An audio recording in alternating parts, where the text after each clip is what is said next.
Hello, everyone. Good evening to all of us.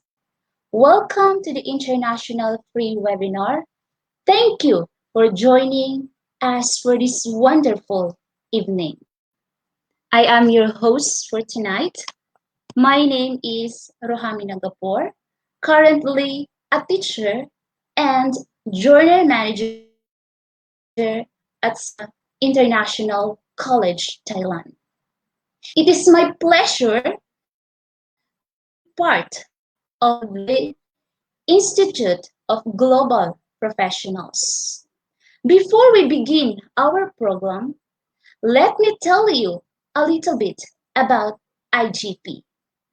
The Institute of Global Professionals serves as a resource to students and the community, providing holistic social work and education to create a competent generation. We have organized this webinar training offline or online courses from best and speakers, trainers from all over the world to create a best learning platform for all of you. Our mission is to empower people and improve their skills. We have already successfully completed the 98th webinar. Tonight, we are pleased to bring a webinar ICT and Research with two speakers, Dr. Froilan D. Mobo and Dr. Ryagel Lacson Santiago from the Philippines. This topic is very important to all of us. The application of ICT is used by researchers mainly for its ability to facilitate the process of knowledge acquisition and to promote development. We expect that tonight's topic will help you to improve your personal and professional life. So, okay, thank you so much for coming tonight or to join with us. So, I will introduce to you our first speaker. So, our first speaker is an associate professor and assistant director American Marine Academy. He received several doctorates such as philosophy in humanity and peace, literature, research and development, humanities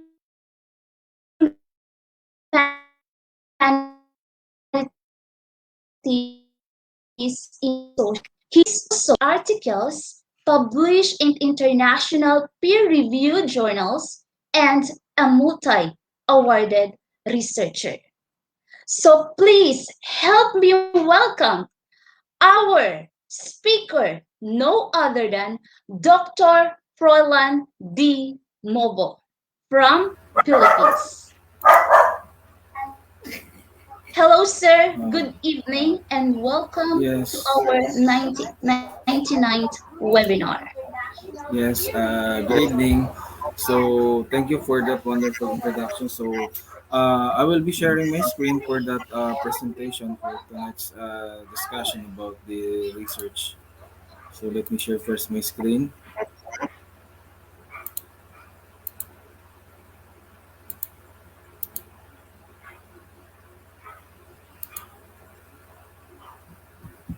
You're welcome. So, let me share first my screen.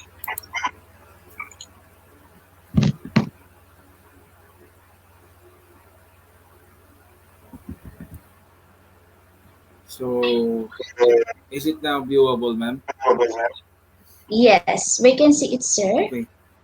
Okay. So, good evening once again. So, I'm tasked here tonight to discuss about the emerald approach in writing research. So, first of all, before we start with our discussion for tonight, so we have the format of a research proposal. So, on a research proposal, it's very important to have the following format. So, it depends on the institution how they will accept it. Sometimes they will be using designed IMRAD approach, but it depends again on the institution. So, common format would be it includes the introduction, the review of the literature review.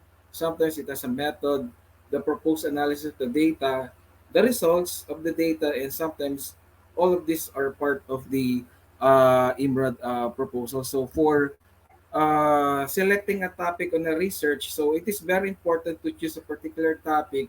It's because it is the main part of your research. So first, what you need to do is to brainstorm for ideas, and then choose a topic that will enable you to read and understand the literature. So it's very important that your topic should capture the attention of the reader. And then this is to ensure that the topic is manageable and that the material is available on the internet. Okay, for example, right now we are using Google Scholar and ResearchGate to do a literature review. So all of the literature right now can be downloaded on the internet. And part of that, you can also make a list of keywords when selecting a topics, and then be flexible enough. And then define your topic as a focus of a research questions. And then part of that is you have to do a research and read more about your topic. And then from there, you can formulate a thesis statement. So just like what we are doing in Malaysia in my PhD class, what we do first when selecting a topic is we do a literature review. For example, when we do literature review using any platform, if that is Google Scholar. So first thing that we need to do is select a keyword, and then from there you will be able to get those topics from the abstract, and then from the abstract you will be able to get their thoughts and ideas from the author's perspective, and then once you read that, definitely you would be able now to come up with a good title, because a lot of researchers and writers are really getting difficulty or hard time when choosing a right topic. So the easiest way for me on my part as a researcher is to do a literature review, so that when I have read many topics about that particular topic, for example, about COVID-19 or ICT or educational technology. So once you combine all those topics coming from those literature that you have downloaded and you have read, based from their abstract, definitely you would be able to come up with a good idea right now. And then for the introduction, it is very important to align your topic based on your introduction that will include the following. Of course, the problem statement should be aligned to your title, your topic.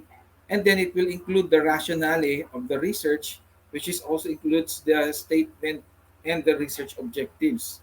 And also the hypothesis. And then the definition of terms or keywords that should be coming from your topic or your title. So this is the basic framework that can be use when you're doing an introduction or a rationale or uh, background of the study. So for the problem statement, it is very important to define first, of course, what is a problem statement all about. So it is a research work as a claim that outlines that address by a study, and it is a statement briefly explains the problem of that the research will address. For example, when you come up with a good problem, there should be a problem of force. Okay, there should be a realistic problem that can be considered as a research work. For example, when you come up with a good title, see to it that the title should be readable. It can be cited, of course, by authors, because if you do a research and your research is not citable and not readable, definitely there's a big problem with you. Okay, no? And then another thing is you should come up with a rationale. So what is a rationale, or an introduction or a background? Okay, So a rationale is when you are asked to give the reasoning or justification for an action or a choice you make. So there is a focus on the why in a rationale. So when you choose to do something, a study or focus on something, it is a set of statements of purpose and significance that often address a gap or a need. For example, when you do a research about the COVID-19, about the learning management system or the educational technology which is happening right now, you can address the gap between those things. Okay? And then from there, you can do an in-text citations and then you can align it accordingly. And then for the hypothesis is very important. So when uh, crafting a hypothesis, it will states your predictions about what your research will find. It is a tentative answer to your research question, of course, that has not yet been tested. So for some research projects, you might have tested it and you have to write several hypotheses that address different aspects of your research questions or your variables that can be set. So hypothesis is not just a guess. It should be based on existing theories and knowledge. It is also has to be testable, which means that you can support or refute it through scientific research method, such as by experiment, observation, and statistical analysis of data. So it is very important to test first all those variables, and you can use that in your statement, in your problem statement, of course.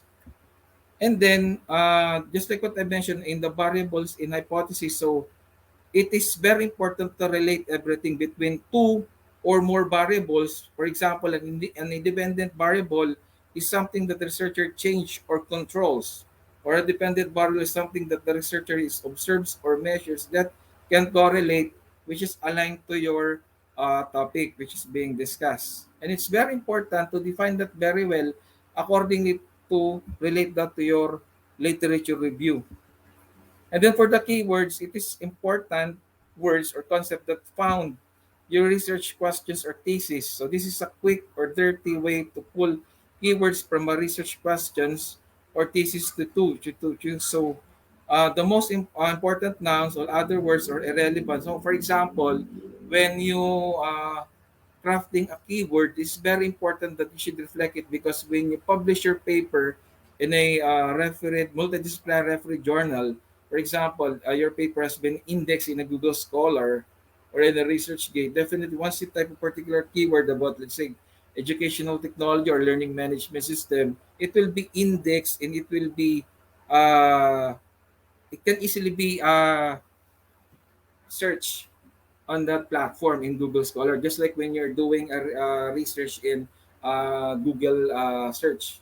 So it's very important to write the proper keywording pertaining or aligned to your research title. Okay? So sometimes when my students doing keywords, sometimes I just told them that it should be aligned according to your title.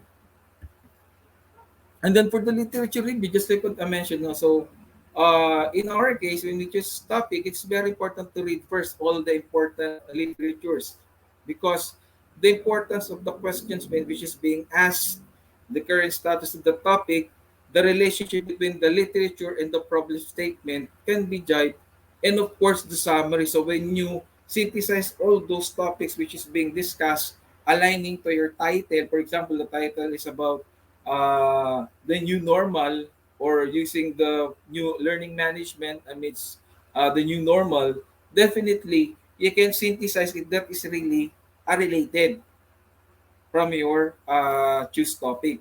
So it's very important that when you coming up with a good title, it is better to do a literature review first because most of the researchers or even the students right now is having hard time because when they do a research sometimes, sir, what is the first part that we need to do? On my part as a researcher, it is very important to read a lot of literature so that when you read those abstract, definitely you will be having an idea now on how you will get or craft an idea coming from those important literature. Then later you can synthesize it, and then if those topics are not related, definitely you can scratch it.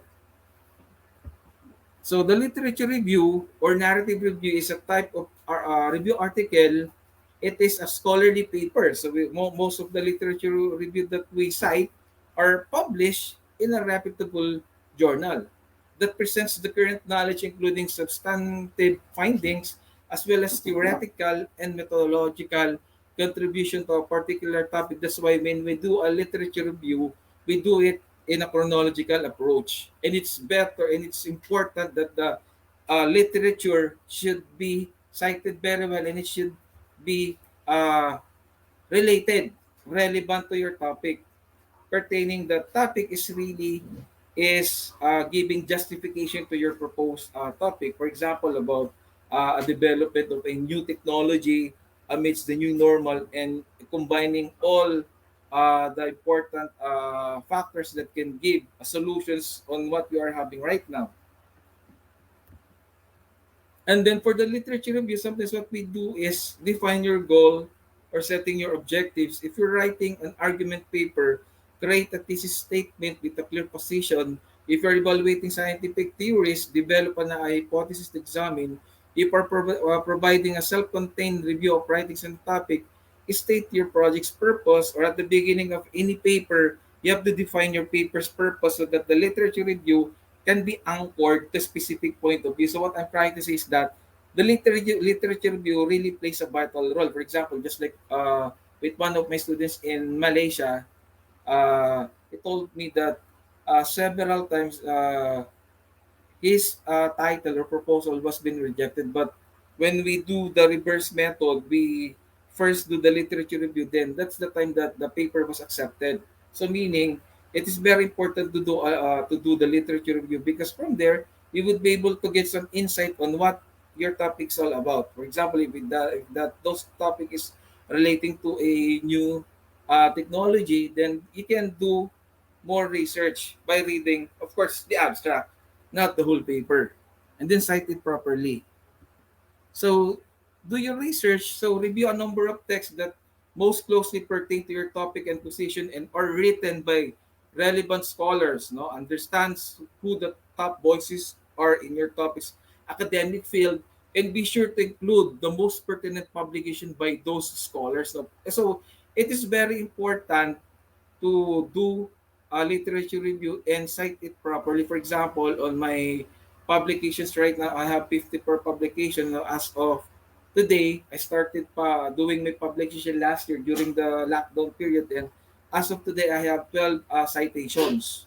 So those topics, more of my topics are pertaining to COVID-19 with a combination of the learning management system and new approaches in the new normal. So relevance, as you summarize each publication, it provides the context for the publication importance by tying its main points to your thesis, hypothesis, or project statement. How does it relate? Establish its relevance to the discussion. It is very important when we select a topic. It should always should be related. Okay, that's why in most of universities right now, including in UP, what we do when we do literature review, we also do synthesizing, and then develop review logically. So think of your literature review as a development of an argument. What were the earliest ideas on the topic, and how did you grow and evolve in the academic conversation of these publications? So first things first, it's very important to check first the when it was published, if there is a new development about that topic or publications. And then, of course, it is very important to include referencing or works which is being cited. So, as you are writing the literature review, you will mention the author's name and publication years in text, but you will still need to compile comprehensive citations for each entry at the end of your review. So, it depends on your institution if you're doing APA or other format. So it depends. No, most likely in our institution we're using APA format.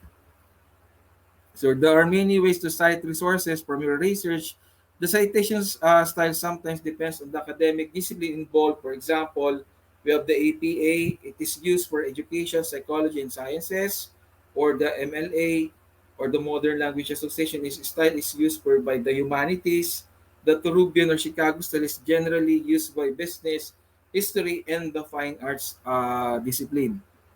So for the method, sometimes it is very important to discuss very well the methodology in the IMRAD format. So you have to discuss the participants, the research design, the data collection plans, and then propose analysis of data and the results of the data.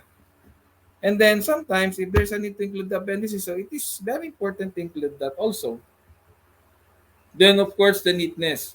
So follow the guidelines if it is correlating to APA. Then evaluating your studies as you read. So as you are doing literature review from time to time, you will be able to synthesize and remove which is not really related to your topic. So critically evaluate the studies you have read. Okay? That's why in the new approach right now, in the 21st century approach in research and publications, we have different tools right now online. For example, you can use Grammarly, okay? And if you want to check the similarity index, you can run it in a Turnitin. And there are, but for the free software right now, there are some limitations on that. But when you run that on a licensed software, definitely it will display all the similarity index. Take note in the publications right now in a journal, uh, in my case, in my journal, we accept paper for publication less than 30% for the similarity index. So that later when we go along with the impact factor, we would be able to increase it, and those similarity index issues will be not more than that what it can take. So the criteria for judging research studies that the review of the previous research, the problem and the purpose, the hypothesis, the method, the sampling approach, the results of discussion, and then of course the referencing, then general comments about the paper. So for the research, what activities must be completed, how much time will it take to complete each step. So selecting samples, it's very important to do it, no? Especially when you are doing any types of research design. Then data collection and analysis. And then for the paper, submitting and resubmitting your paper, it is better to choose the right journal for submission. For example, there is always a question, sir, how do we know if the journal is predatory? There is a list or in a database where you can check if the journal is really reputable. For example, number one there is you should check the indexing. If the journal is new, just like in the case of our journal, it is almost 5 months. Most journal which is new, sometimes they do not have an ISSN, but maybe after a month, an ISSN will be issued. Then strengthening your submission. So it is good if you submit your paper in a well-indexed journal. For example, if the journal is indexed in, of course, number one is Scopus, ISI, the Web of Science, or in Doge, or in other reputable indexing database that your journal is being indexed. Okay, so those are the important factor when you do IMRAD research. So that would be the last part of my discussion. So I hope that I have contributed, especially on those authors and scholars that they have problems in terms of writing a research paper. So once again, thank you and good evening.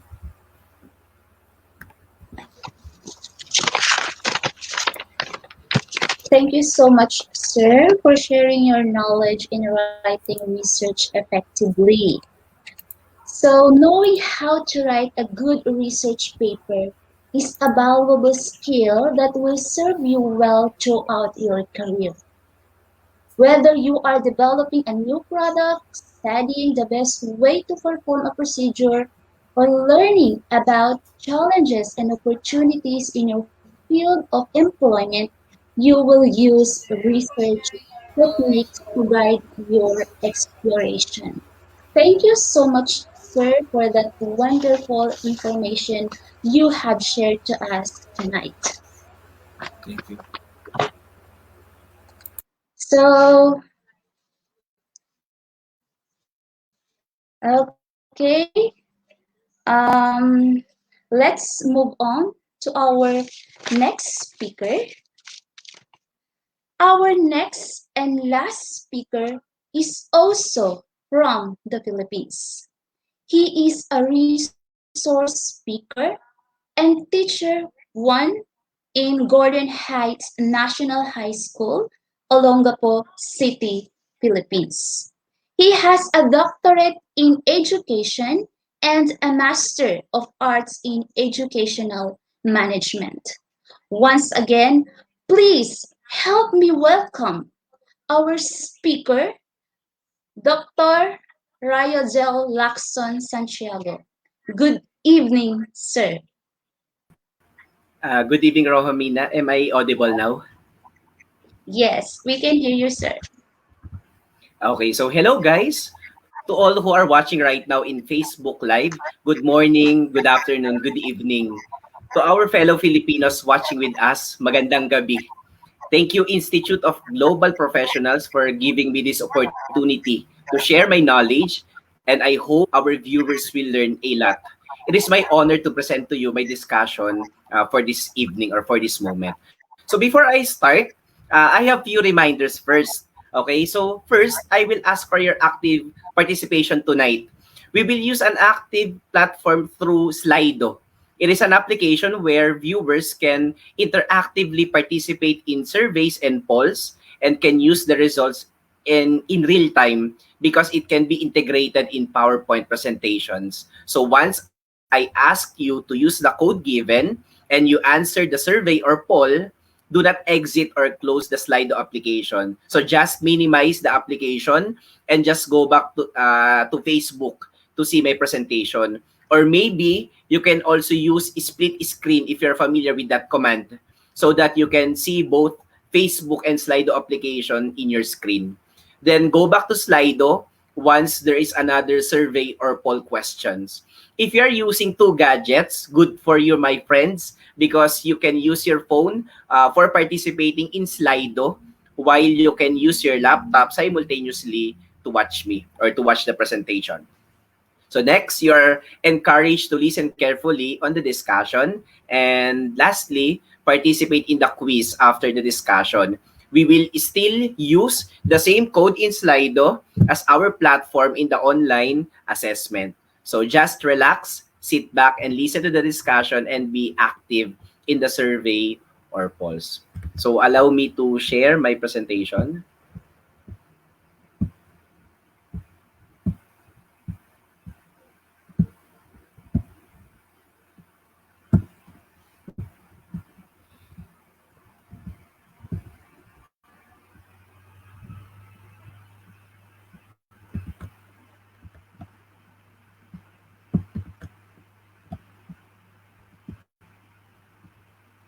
Okay, Ma'am Rohamina, is my presentation on presentation mode now?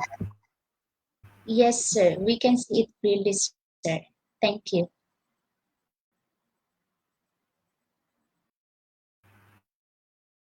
Okay, I think it's already on presentation mode. Once again, good evening. Okay, so uh, once again, I am Dr. Rio Jel El Santiago from Philippines, and I'm here to present to you my discussion entitled The Digital Self, Challenges and Opportunities in Times of Pandemic. So let's proceed first to the objectives. First, we are going to define digital literacy, digital self, and digital citizenship. Second, we are going to identify our roles and responsibilities as digital citizens. And lastly, we are going to challenge ourselves on being digital citizens amidst the pandemic. Okay. So now, let's proceed to what data is actually saying to us. In 2020, smartphone vendors sold around 1.38 billion smartphones worldwide. So that's according to OD in 2021. Another, in the fourth quarter of 2020, around 20.8% of all smartphones sold to end users were Apple smartphones. As of January 2021, 2 billion users were accessing the WhatsApp Messenger on a monthly basis. So that's according to Tankovska in 2021. In January 2021, Israeli surgeons implanted the world's first artificial cornea into a bilaterally blind, a 78-year-old man. That's according to BBC Science Focus magazine 2021. By 2029, computers will have human-level intelligence. That's according to Kurzweil.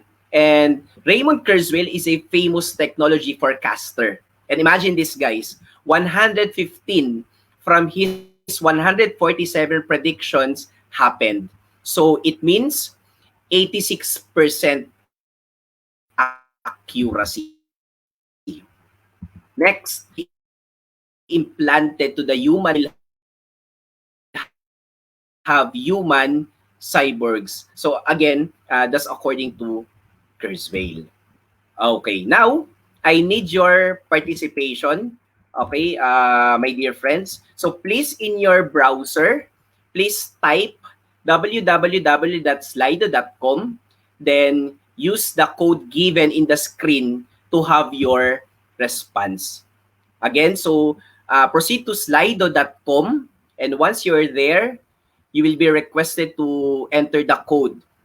And the code is 570043. So I'll give you a moment to proceed to slido.com. Then you will see there the question, are you in favor of implanting microchips in human brain? Okay, let's try to see the answer or the responses of our viewers. Are you in favor of implanting microchips in human brain? And actually, for our educators there, you can use also Slido in your presentations, in your online classes. And we can see the responses in real time. Okay? So 91% said no. They're not in favor of implanting microchips. Only so far, we have 6% who said yes, they are in favor of implanting microchips in human brain. Let's still wait for the responses of the others. I think majority said no. We still wait for the responses. So we have 105 responses so far, 115, and I think it's still increasing. Okay? So 132, 134. So last 30 seconds, okay, to interact and to answer the question. Are you in favor of implanting microchips in human brain? I think still majority of our viewers said no, we are not in favor of implanting microchips in human brain. Only 9% said yes, we are in favor of implanting microchips in human brain. Last 20 seconds. Advance thank you for those who participated and answered the question or the survey question, okay? 181, 191. Okay, last 10 seconds and 9, 8, 7, 6, 5, and 4, and 3, 2, and I think we can proceed now. So again, thank you very much for your participation in answering the question. Are you in favor? So from our 200 plus responses, majority said, 92% said no, we are not in favor of implanting microchips in human brain. So let us proceed to the presentation. Thank you very much. Now, based from the data presented a while ago, we can conclude therefore that there is really a fast pace in technology and we cannot read from that. And part of that is we need to adapt very quickly from this fast pace of technology. But according to Stefani Napo, we need to find balance from this. We need to find equilibrium from this because maybe we cannot control changes in our technology and we are not aware that we are just going with the flow without seeing the pros and cons of this fast pace in the technology. Okay, next, another survey question. So before I discuss to you digital literacy, I want to know first. Still, we will use the same code 570043 in slido.com. What comes to your mind when you hear the word or phrases digital literacy? Okay, so now we can see no, the answers of our viewers who participated and answered the question. What comes to your mind when you hear digital literacy? Know how to use internet, okay? Computer literacy, okay? Okay, someone answered through the code given 5070043. LMS, Netiquette. So we can see variety of answers. Okay? Teaching through online, modernization, expertise in the use of technology, transformative, digital know-how, okay? An individual's grammar, okay? Modernization. So we can see a variety of responses coming from our viewers. Okay? Ability, images, awareness, information, progress, knowledgeable in internet platform, social media, okay? Computers, robot, creativity, progress, ICT, techie, okay? Computer literacy, technology empowerment. I like that word, technology empowerment, because right now we are very empowered to maximize the use of technology. So some are still answering on the question. What comes to your mind when you hear digital literacy? I am not promoting slido.com, but actually you can use slido.com in your presentations, especially in online classes, so that your online class will be an interactive one. Okay, so we have 180 plus respondents. Last 10 seconds to answer and to participate in the survey question. What comes to your mind when you hear digital literacy? Techie savvy. I like that word. Having the skills you need to live. And last 5 seconds. And 4, and 3, and 2, and last count, 1. So again, thank you very much for your responses. Okay? Very much appreciated. So thank you for the responses. Okay. Now, let's proceed to the discussion. So digital literacy is defined as those capabilities possessed by individuals who are living, learning, and working in a digital society. That's what American Library Association in 2019 said, or they defined digital literacy.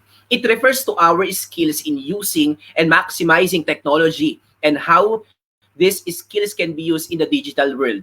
And we need to admit the reality that we are living right now in a digital world. Honestly, it will be difficult for us to adjust and cope up in this kind of technology, in this new trend of technology, if we do not possess digital skills and capabilities. Okay? Next. Traditional definitions of literacy have focused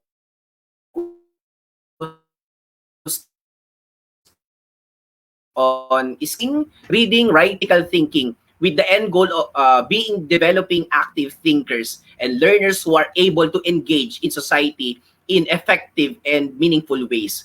These skills really are needed for full participation in digital society as well, but they are only part of a larger set of skills and competencies that are required. Now, competencies for digital literacy can be classified according to three main principles, namely use, understand, and create. So first, the use. Use represents the technical fluency that's needed to engage with computers and the internet. Skills and competencies that fall under use range from basic technical know-how, using computer programs such as word processors, web browsers, email abilities for accessing and using knowledge resources such as research engines and online databases, and emerging technologies such as cloud computing. Next competency is it's the set of skills that helps us contextualize and that helps us critically evaluate digital media so that we can make informed decisions about what we do and encounter online. These are the essential skills that we need to start teaching our kids as soon as they go online. Understand also includes recognizing behavior and our perceptions, our beliefs, and feelings about the world around us. Understand also prepares us for a knowledge economy as we develop individually and professionally, and finding, for evaluating, and for effectively using information to communicate, to collaborate, and to solve problems. Last competency is create. It is the ability to produce content and effectively communicate through a variety of digital media tools. Creation with digital media is more than knowing how to use a word processor or write an email. It includes also being able to adapt what we produce for various contexts and audiences, to create and to communicate using rich media such as images, videos, and sounds, and to effectively and responsibly engage with Web 2.0 user-generated content. Examples of this are blogs, discussion forums, video and photo sharing, social gaming, and other forms of social media. So these are the three competencies under digital literacy. Now, what are the advantages if we are digitally literate? So according to SERPA in 2017, students can create, collaborate, and share digital content interactively, especially right now in the new normal of education, synchronously and asynchronously. Also, digital literacy skills can help our employees to become more competent in their work as they easily identify important information or data pattern and use them efficiently. And that's according to Basha in 2020. Also, digital literacy keeps you more connected and better informed through the use of the different social media applications. But I think if there are advantages of being digitally literate, there are also disadvantages. And one of this is the social aspect of the person. I know our viewers will agree with me that the immersion and evolution of technology has caused less social interaction. And we know the fact that part of the holistic development of a person is the social interaction. The generation right now is interacting more through social media application. Okay? Next. So we will now proceed to the definition of digital citizen. If you are a digitally literate, then you are a digital citizen. So digital citizen refers to a person who has the knowledge and skills to effectively use digital technologies to communicate with others, participate in society, and create and consume digital content. So guys, congratulations. Because if you are a digital citizen, then you are already have a dual citizenship. For example, I'm a Filipino citizen, then I'm also a digital citizen. Okay. So digital citizenship is the quality of habits, actions, and consumption patterns that impact the ecology of digital content and communities. So, digital citizenship is the norms of appropriate, responsible technology use.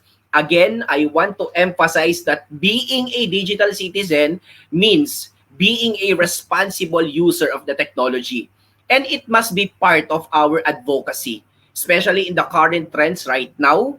We should teach this generation on how to be responsible user of technology and how our digital skills can be used for the betterment of the world.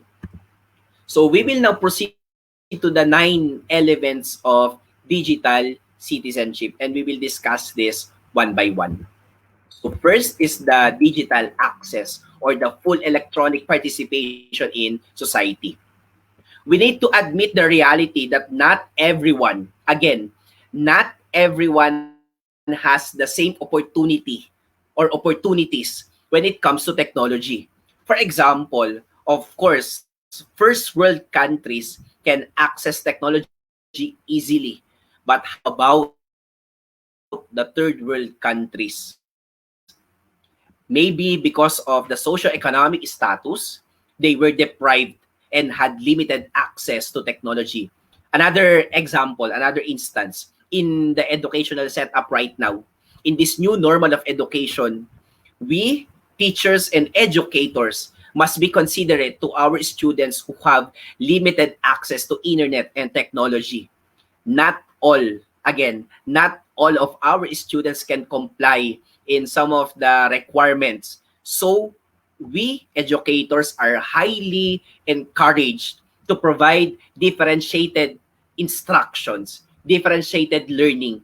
We need to provide alternatives to students who cannot access or have limited access to technology. So what's the challenge? So to work towards equal digital rights and support electronic access. If we will look at the image in this slide, my dear friends, we can see that many countries cannot comply to the average global internet speed. And I think this should be one of the concerns of the government to work out on this so that there will be an equal opportunity for all in terms of technology. So that's the first element, digital access. Next, number two, digital commerce or the electronic buying and selling of goods. It refers to the buying and selling of goods and services using the internet, mobile networks, and commerce infrastructure. It includes the marketing activities that support these transactions, including people, including processes, including technologies to execute the offering of development content, analytics, promotion, pricing, customer acquisition and retention, and customer experience at all touch points throughout the customer buying journey. Technology users need to understand that nowadays, a large share of market economy is being done electronically because of the pandemic. But of course, it is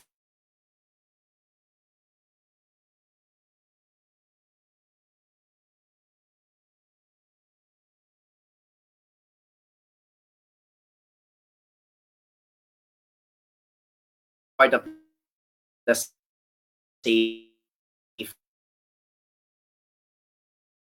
need to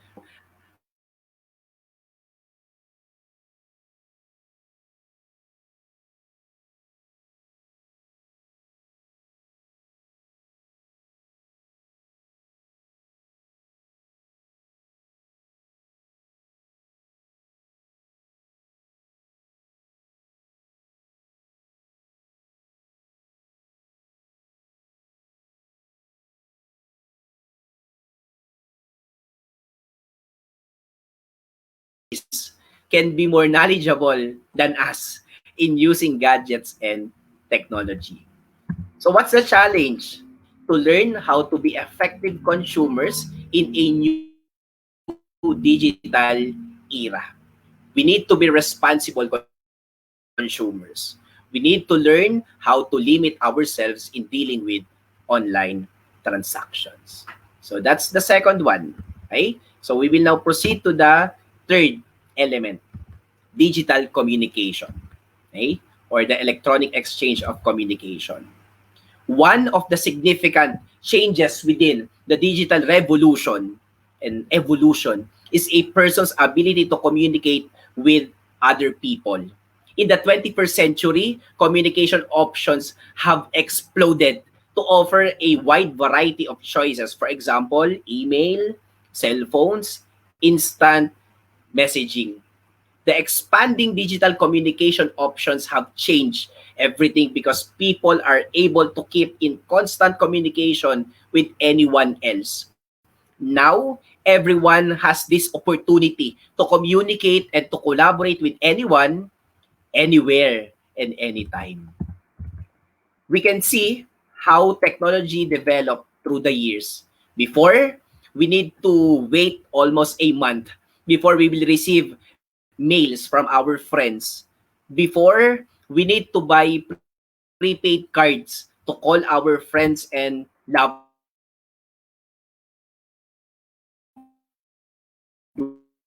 ones. Now, we can easily share files, videos, and images. That's how technology made impossible possible. And we can see in the pictures the different social media applications that we are actually using right now. Okay, so for the third survey question, again, proceed to slido.com and use the code 570043. Now, the question is, I want you to share, okay, your answers here. What social media applications do you have? Okay, so let's try to see the responses. What social media applications do you have?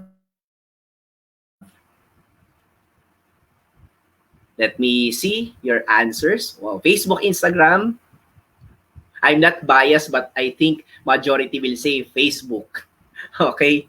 Oh, that's Tachiyomi. I'm not familiar with that. Tachiyomi. Okay. So what social media applications do you have or you're using right now? What social media applications do you have? You created an account. Okay. So we are seeing a lot of answers. Okay. Oh, someone answered Pornhub. Are you kidding, ah? Okay.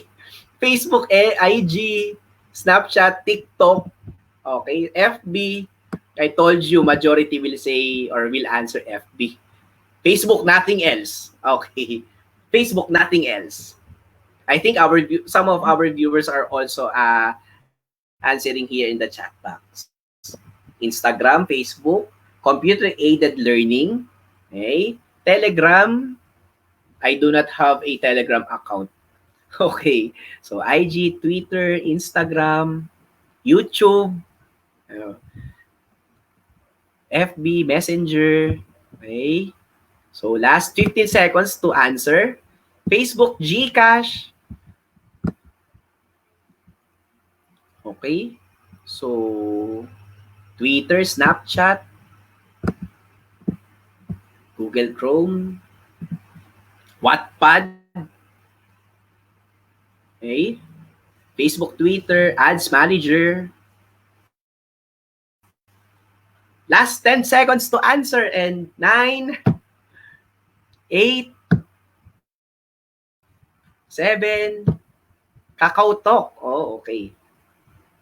6, 5, and 4. We will extend. Last 10 seconds. Okay. Last 10 seconds. And 10, and 9. TikTok. Wow, TikTok. It's very familiar application here in the Philippines. TikTok. 5, and 4, and 3, and 2, and still there are some who are responding and answering in our survey question. What social media applications do you have or you're registered in? Bandicam. I'm not familiar with some of the social media applications posted here in our survey question. Okay? So, thank you very much again for your participation, okay, on this survey question. Okay, so what's the challenge?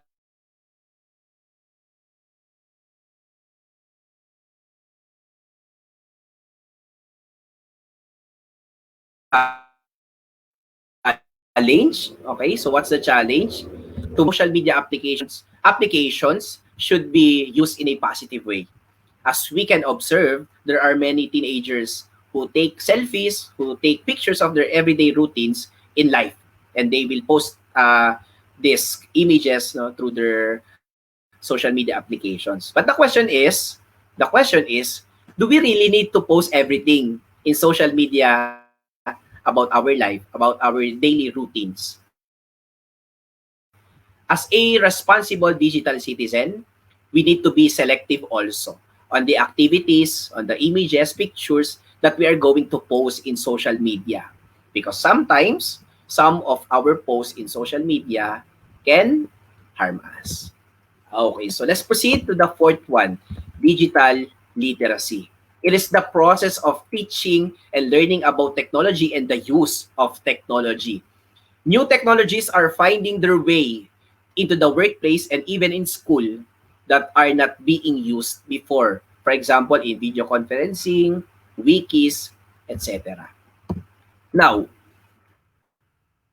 we must be familiar on the different online platforms and applications that the technology is offering to us right now. So maybe I will give you 30 seconds to look very carefully on the different online platforms posted here on the image that we can use on our workplace and in classes as well. Maybe if you want, you can use the chat box and type the online platforms that you are very familiar with. Okay? So that you're very familiar with. Now, actually, because of the technology, no, for video conferencing, we can use Zoom, Flipgrid, Skype, Cisco, Google Hangouts, etc., etc. For audience engagement, we can use Nearpad, Glyce, Mentimeter, Answer Garden, Poll Everywhere. For the virtual whiteboard, we can use Jamboard, Miro, Sketchboard.io, Explain Everything, Mural, Concept Board, Stormboard, Limnu, and OW. For example, in presentation applications, very familiar with the PowerPoint. Okay? We can also use Prezi, Google Slides, and Keynote. For file sharing, we can use Dropbox, Google Drive, OneDrive, Box, iCloud, and a lot more. Now, so what's the challenge? Okay. So the challenge is learn how to use technology quickly and appropriately. Especially in this new normal of education, we educators must maximize or should maximize the use of the different online platforms essential in blended learning in online classes. Students as well must explore different online platforms that can be used in online classes. If we will not update ourselves on the latest trends, then it will be difficult for us to adapt in the modern world. Okay, so let's proceed to the fifth one, the fifth element, digital etiquette. So digital etiquette is integrity or sense of self-management and general responsibility for your actions as well as yourself on the internet and treating people like you would in real life. Some basic digital etiquette would be like respecting others, following the rules of the website you're using, or just being kind to others. This probably sounds familiar, and if you haven't caught on yet, these are the ways you probably treat people in real life, or at least how you're supposed to treat them. Also, we need to be reminded how we write messages online. Even if you didn't intend to be mean and was only joking, some people can take it in the wrong way because the empathy or feelings cannot be transferred into the messages. And for sure, you heard the saying, action speaks louder than words. Like, for example, when you write in caps lock, all capital, people assume that you are yelling at them or you're angry with them. So we have to be careful on the words that we are going to post or write online because words can hurt or damage a person. And we have this word, netiquette, the proper etiquette in a digital world. So as digital citizens, it does not mean that we can say whatever we want to say, even if these words can harm or offend others. And that is one of the main problems in the digital world, the cyber bullying. So there are many cases actually of cyberbullying all over the world. Maybe it's happening because we are abusing our freedom, the freedom of expression. So, but what's the challenge? Okay, so the challenge is to be responsible in every words that we will use in the digital world. Okay, so let's proceed to the sixth uh, element of the digital citizenship, the digital law, or the electronic responsibility for actions and deeds. So it deals with the ethics of technology within a society. Users need to understand that stealing or causing damage to others' people work, identity, or property online is a crime. Digital law can be defined as the legal rights and restrictions governing technology use. In today's world, many people are not responsible digital citizens. They are criminals. They are breaking the law, either knowing or not knowing what is appropriate or inappropriate technology use. For example, so many people think that it is okay to download music without paying for it. But actually, that's illegal. And there can be serious consequences if caught. You can pay a hefty fine or even go to jail. Other violations include illegal file sharing, again, illegal file sharing, pirating software, creating viruses, hacking into systems or networks, stealing someone's identity, and copyright infringement. In order for us to create a functioning 21st century global society with responsible digital citizens, students need to be taught and informed of these violations. Hacking into others' information, again, downloading illegal music, plagiarizing, creating destructive worms, viruses, or creating Trojan horses, sending spam, or stealing anyone's identity or property is unethical. Okay, so for example, plagiarism. Especially in online classes, my dear students, if we have students right now who are watching with us, do not just copy and paste. Concepts and information must be paraphrased. We need also to acknowledge our references or sources. Because once we claim work or concepts from others, that is actually plagiarism. And that is also a form of stealing. This is a reminder not just for students, but for teachers also. For example, if we are doing our researches, our action research, applied researches, we need to acknowledge our and list down all of our resources to the references section. I hope we will be reminded on that always. So the challenge is we need to keep in mind that rules and regulations will limit our freedom. So we need to reflect on the importance of implementing rules and regulations because once we disobey existing digital laws, there will be sanctions, and you are liable on that. Next, the seventh element is the digital rights and responsibilities. Those freedoms extended to everyone in a digital world. So digital citizens have the right to privacy, right to free speech, and etc. Basic digital rights must be addressed, discussed, and understood in a digital world. With these rights also come responsibilities as well. Remember what is said on the movie Spider-Man? With great power comes great responsibility. So as true in the digital world, we have different opportunities and privileges in using technology. But these opportunities entail our responsibility to use these gadgets, to use these different social media applications, to use these different virtual platforms in a more engaging and positive way. We are empowered to use these privileges to help others and to help the world. For example, the technology is emerging so fast, but how about our nature and environment?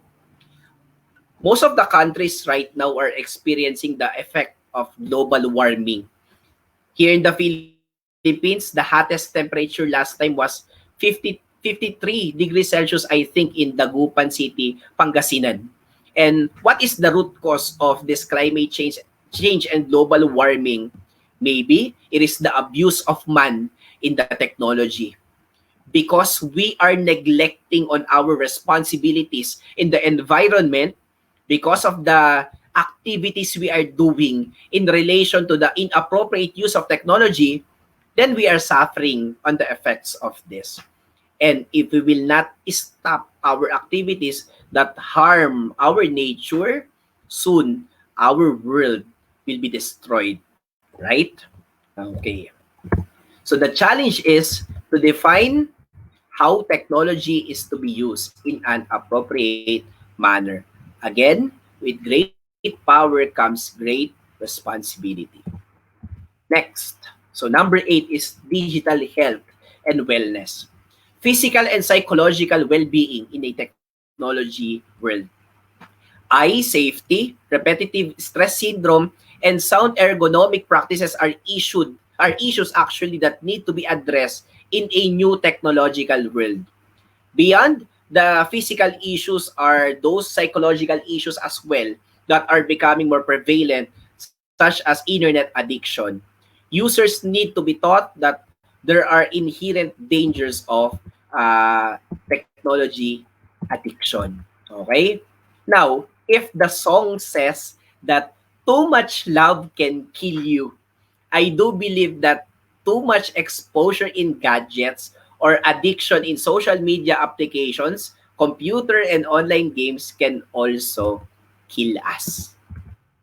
Now, we all know that, for example, mealtime, it is an important moment in a family. It is the time for bonding, for sharing, etc.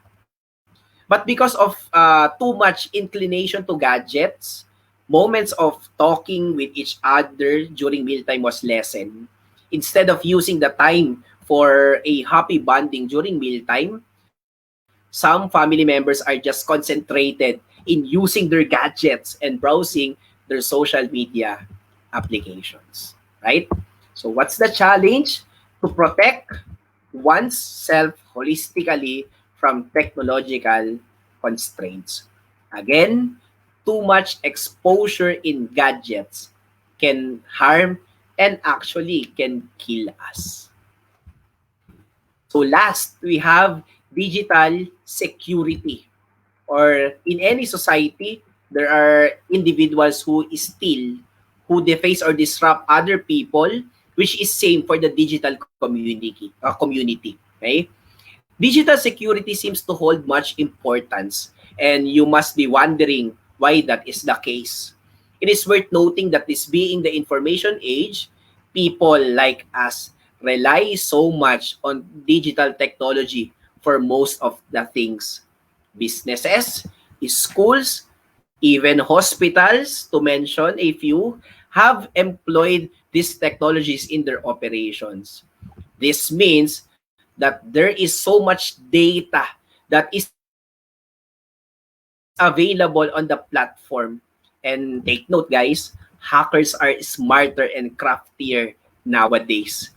They became faster and updated because of the technology advancement. It is worth noting that most cyber attacks are well coordinated and invested in. Therefore, it is essential, it is important that we must be proactive when it comes to digital security. Whatever, take note, whatever social status one has, no one is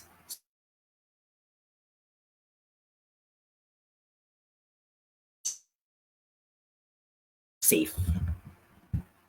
Therefore, stay safe.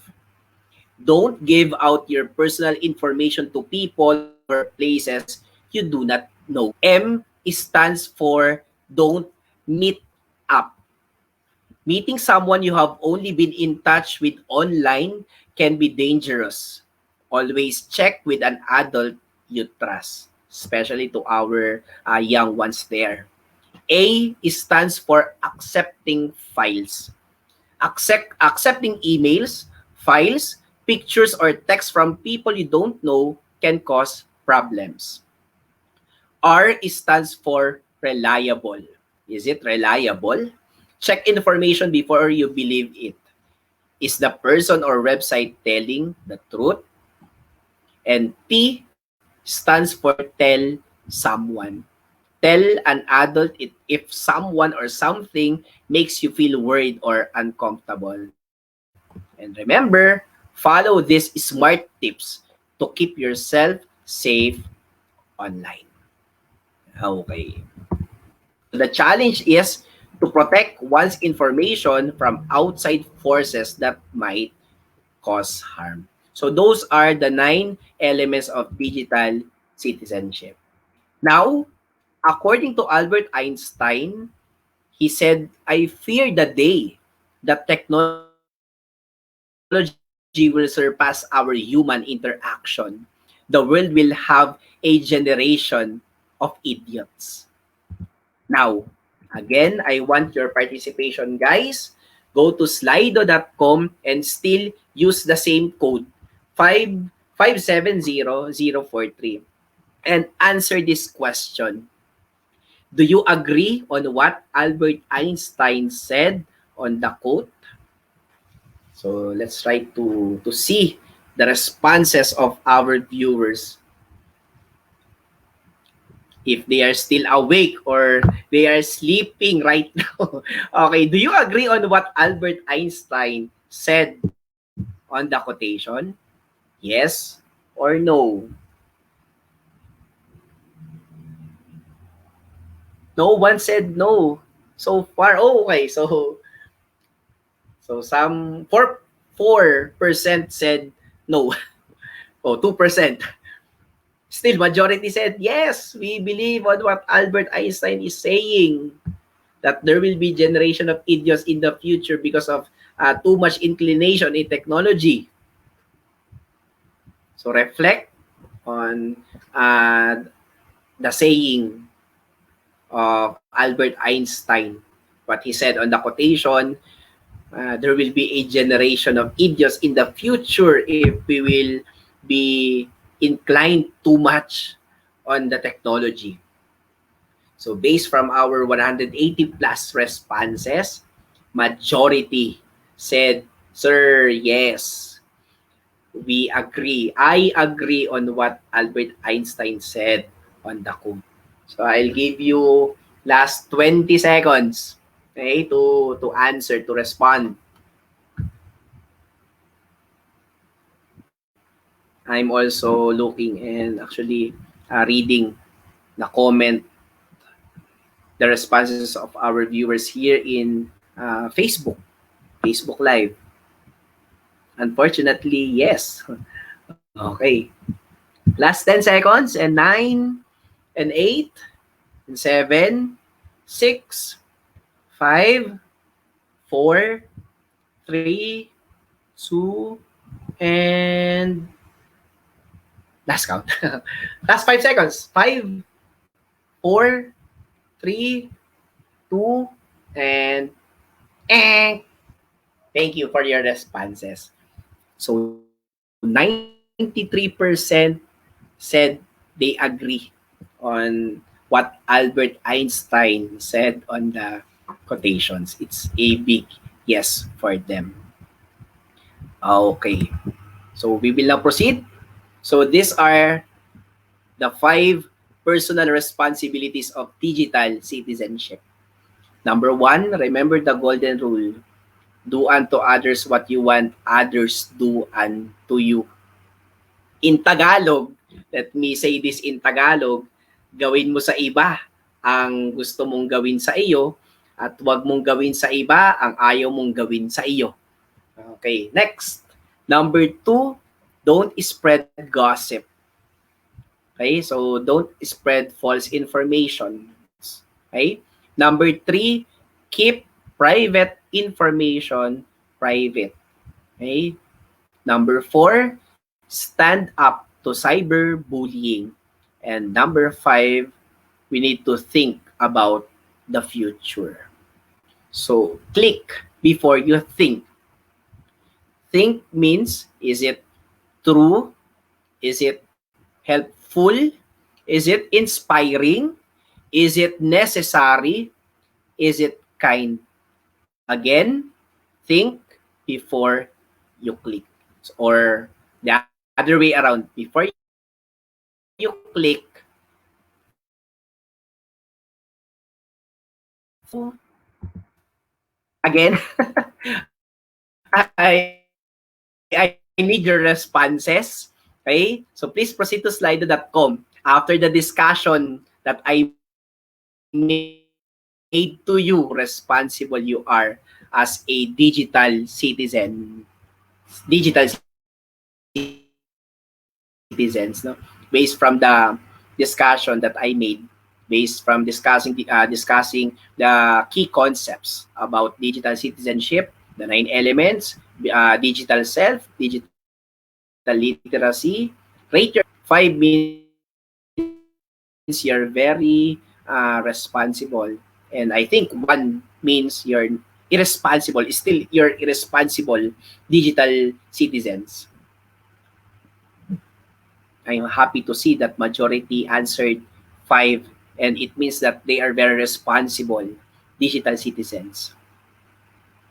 Oh, so it's the 4 which is leading now. 4. Almost perfect.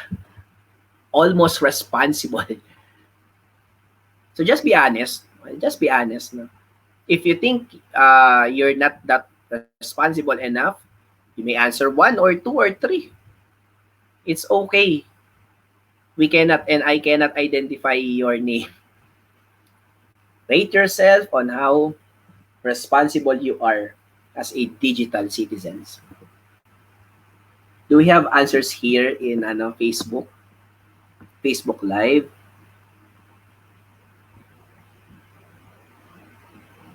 Financial money cycle security, robotics, IFA. Thank you for your positive comments here in the chat box.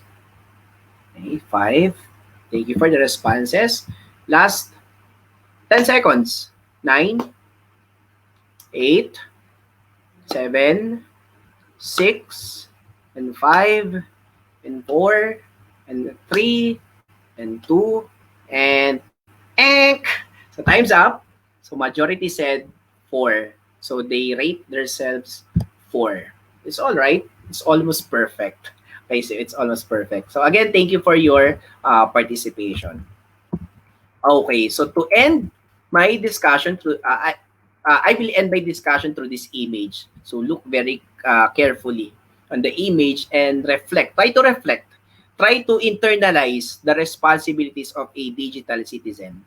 So while you are carefully looking at the image, going back on what Albert Einstein said on the quotation, technology in the first place is created to help us to make our life easier.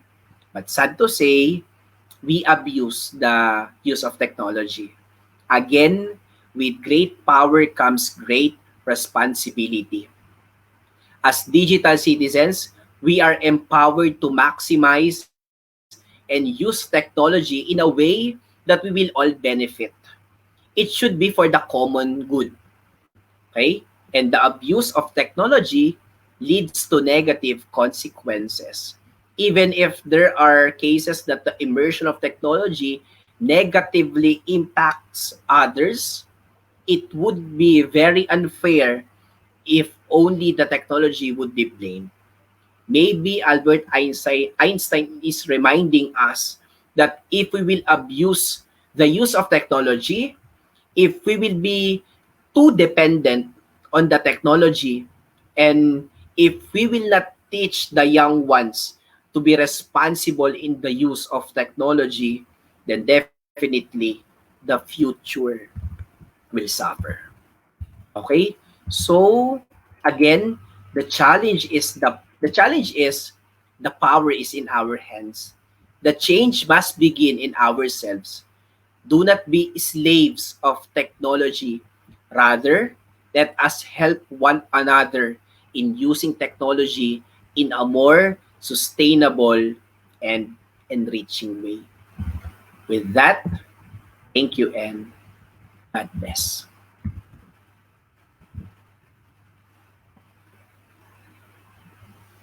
So it's time for quiz competition. So sorry, I will not use Kahoot because some of our viewers and participants are experiencing technical difficulties in using Kahoot. But I will still use Slido. Okay? I will still use Slido in our quiz. So do not exit from the slido.com. We will still use the same code given that you used a while ago for our quiz. Okay, so we will still use slido.com, and we will still use that code given before. Okay, so a moment please. We will give enough time our viewers to again um, participate, no? And you are highly encouraged to participate. I think the top three winners will be given certificates. Okay? So it's quiz time. Again, we will use we will still use slido.com. So I prepared 10 questions, and each question uh, has 15 seconds, I think, to answer. You are given 15 seconds or 20 seconds, I think,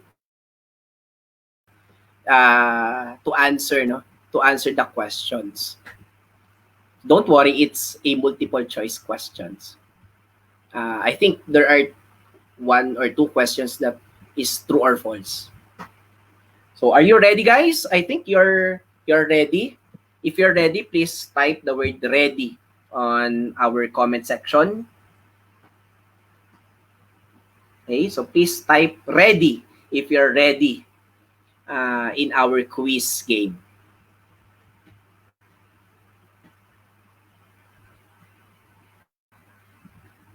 I'm trying to read comments from in the comment section. Yes, sir, we are ready. Don't worry, we will experience minimal technical difficulties in slido.com. And I hope you are comfortable in using Slido in our presentation. Okay, so I think we're ready. Again, use the same code given before. Okay, so if you're ready, I'm also ready to read the questions I prepared. So I hope you listen very carefully because it will help you a lot to answer these 10 questions. Okay, so let's proceed. Question number one. Okay.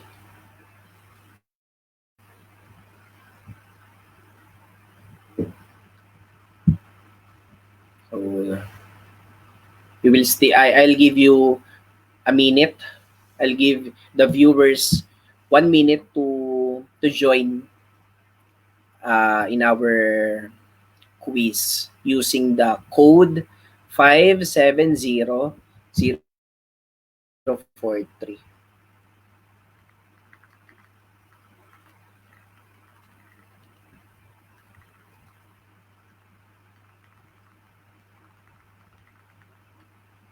So we have 229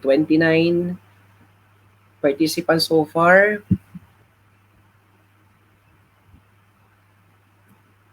I will appreciate so much if all of our participants or viewers will join in our quiz game. It will be more exciting if our 500 plus or 600 plus participants will or viewers will participate in our quiz game. Of course, I understand that there are participants who are experiencing technical issues and challenges right now. Don't worry, I understand you guys. Okay?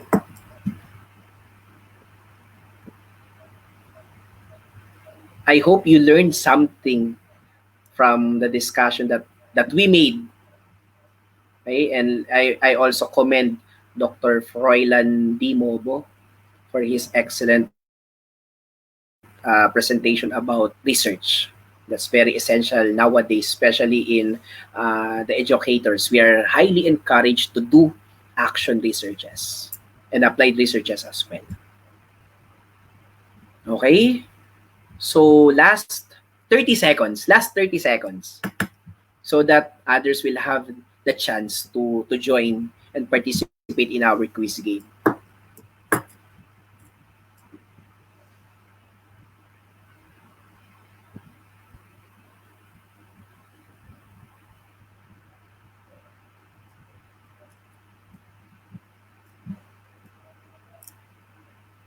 So you're highly encouraged to write your full name.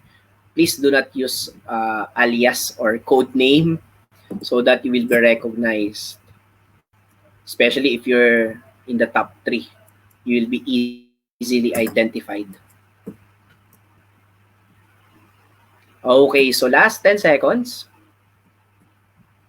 And again, I prepared 10 easy questions. If you listen very carefully, then you'd be able to answer the questions that I prepared. Okay, so let's start, I think, so that we can proceed.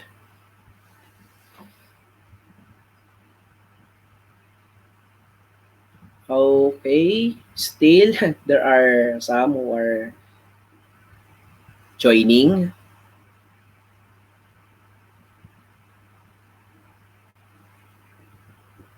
So I'll still give you a moment to participate, to join, so that uh, you will have the chance.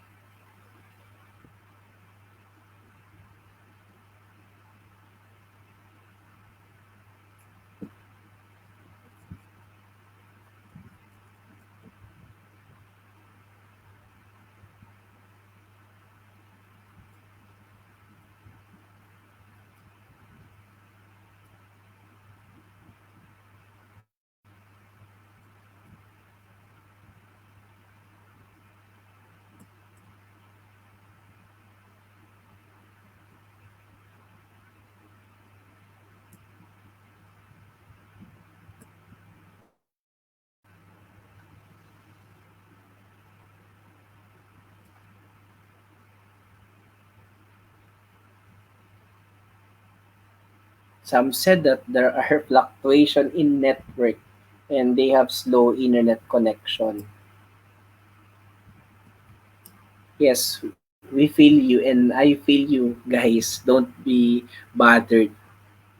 That's one of the disadvantages in this kind of system we are having right now.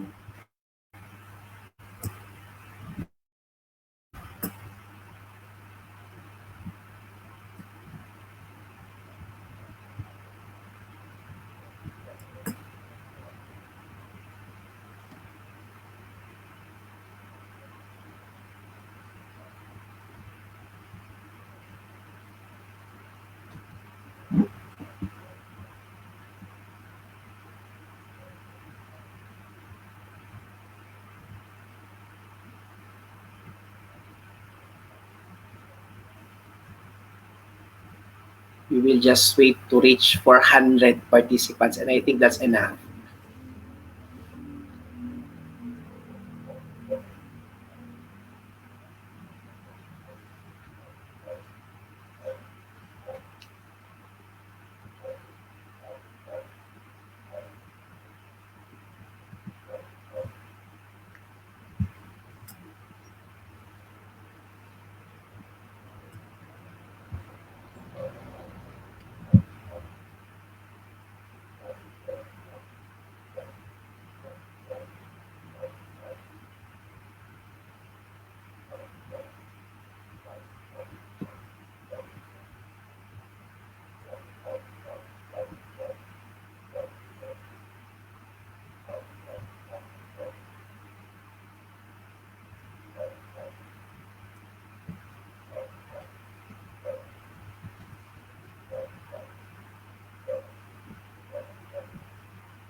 Sir, you. Hello, sir, you. Hello? Yes? Yeah, Can we we can. proceed now? Yeah, can we? I think. Okay, so we can proceed now, sir. Yeah, Okay? and yeah. After Oh, this quiz competition, in between quiz competition, we will award top first, second, and third with quiz completion certificate. And after this quiz competition, we have Q&A. okay. Okay. Okay, noted, Okay. sir. So we will now start, okay, for the quiz. Okay, so let's proceed to the first question. The following can be used as an audience engagement online platform except.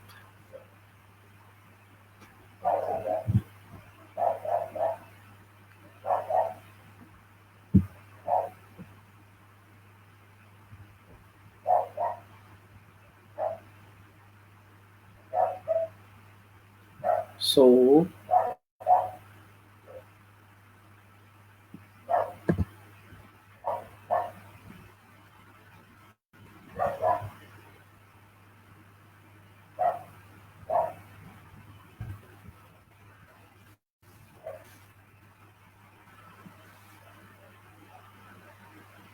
question number two.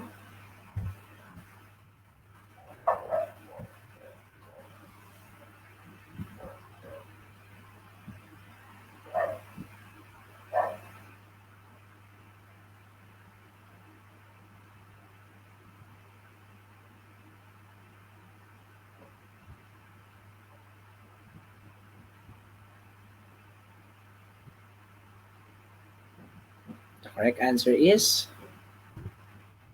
undeniable.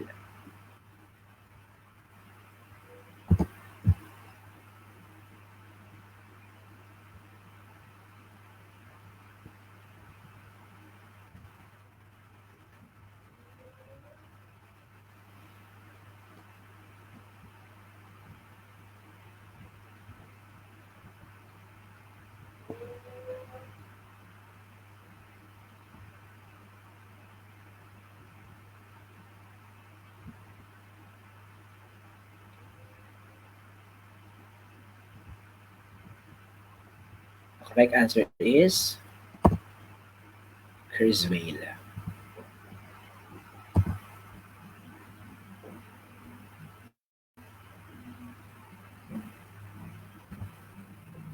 Question number four.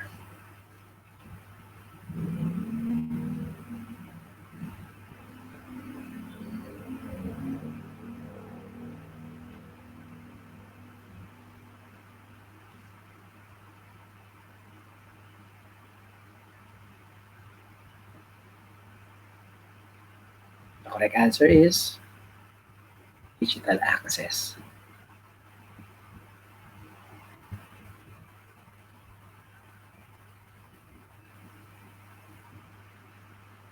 Question number 5.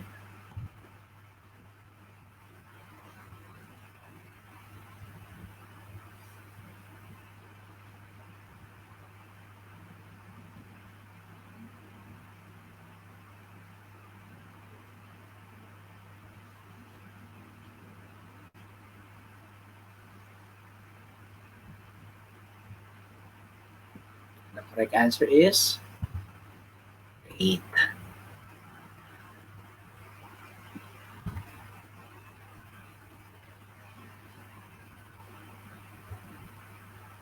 Let's proceed to the sixth question.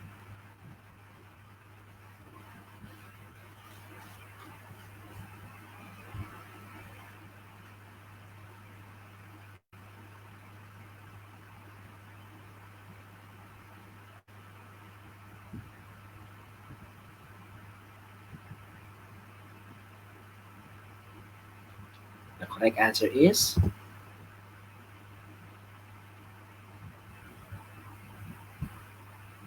digital law.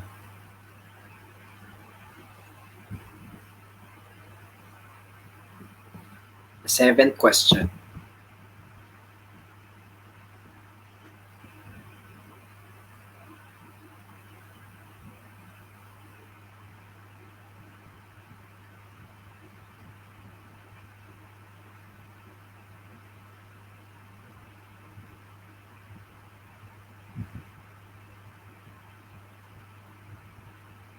The correct answer is 9.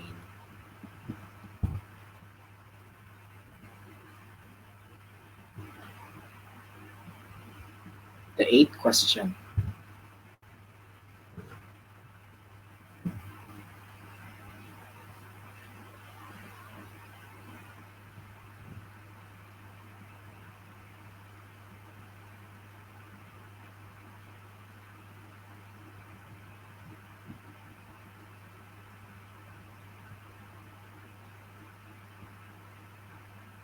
Correct answer is Mayro.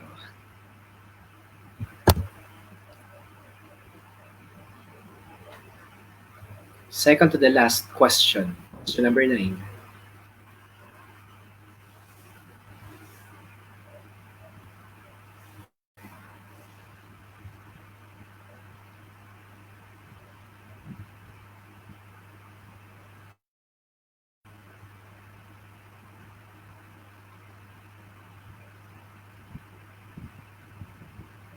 The correct answer is false.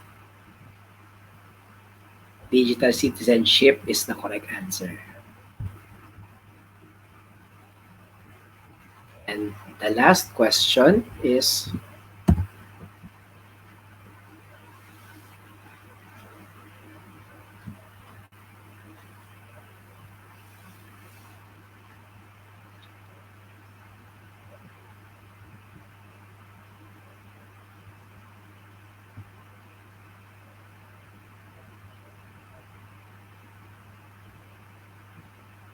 the correct answer is digital ed.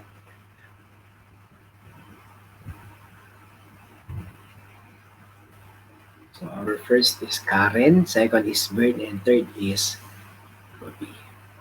So thank you for your participation, and thank you for actually for joining in this quiz. So thank you for listening, and I hope you learned something from our presentations. So that's all. Thank you. Congratulations, first, second, and third. It's a cordial request. Please contact with our page inbox with your full name that we can issue the certificate immediately. It's a cordial request. Those first, second, and third, please contact with our page inbox with your full name that we can issue the certificate immediately. Thank you so much. Now it's time for Q&A. So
Okay, it's time for Q&A portion.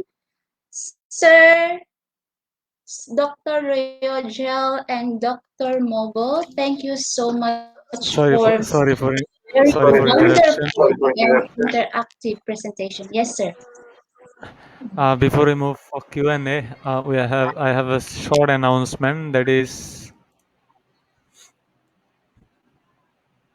Congratulations, Rohit Sharma. We have a special gift for you. Okay, congratulations, Rohit Sharma. You have a special gift from Institute of Global Professionals. Okay, so you can write your question in our chat, in our comment.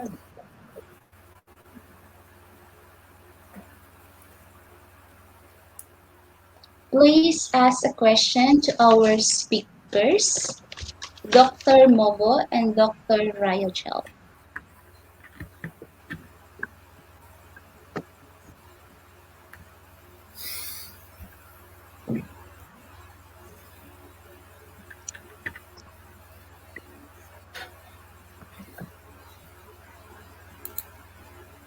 Okay, we have first question from Donna. Sir, my question. What online platform is reliable enough to double check plagiarism in research papers? I think that is for Dr. Mobo.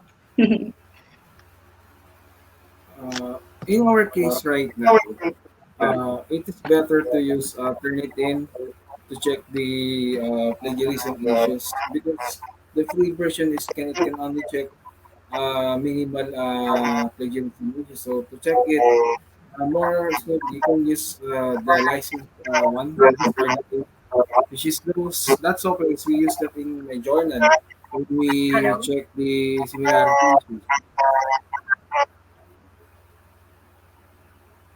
That's it. Okay, okay, understand Donna Wayne. Okay, question number two. What advices can you give to those beginners in research to take it easy, not literally, but logically? Thank you. That is from Chain. Now for those who are for those who are beginner in research, what I can give you some advice is just like what I mentioned a while ago. When you do a research, you should always be think of this acronym SMART because the when doing research, your topic should be specific, it should be measurable, it should be attainable, it should be realistic and time bounded. So with those characteristics, you would be able to come up with a good topic, and then uh, don't think that doing a research is really difficult. Just think that when you have done a paper, it is really commensurate that you would be able to share it scholarly in different platforms. For example, in ResearchGate and in Google Scholar that can also be cited soon. Okay, thank you so much, sir. I agree with you. Okay, from Lucia. Okay, to Dr. Froilan, what is the difference between applied research and action research? Thank you. For the applied research and action research, mostly, just like what we are doing right, action research is, can be classified as a uh, what we call this is it is more focused more on the output base. Well, that is more of uh, output based research. So when the applied research can be combined with quantifiable, it can be focused more on scientific approach and with also with an output approach. So meaning those are the different methods on how can we do applied research and action research. Okay, from Manolita. Question from Manolita. Nowadays, young learners knows about internet Oh, hello, hello, nice to more meet you. than their I'm teacher. about to arrive, What so I should the motto of the internet hello, be to go the gap? hello. I think Oh, that is for hello. Dr. Rayagel.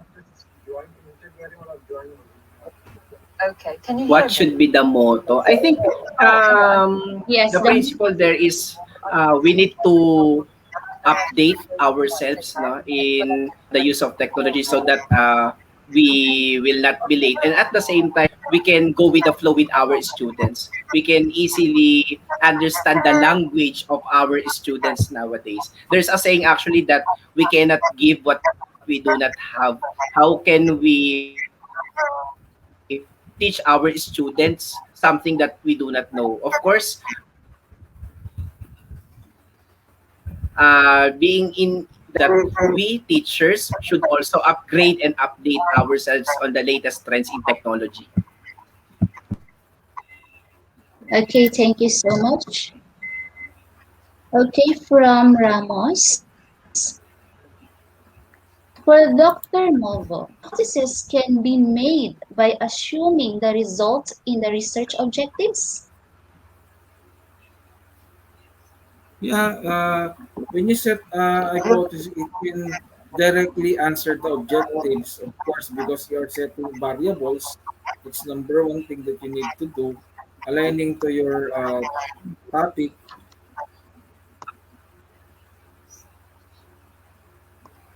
That's it. Okay, that's it. Okay, thank you.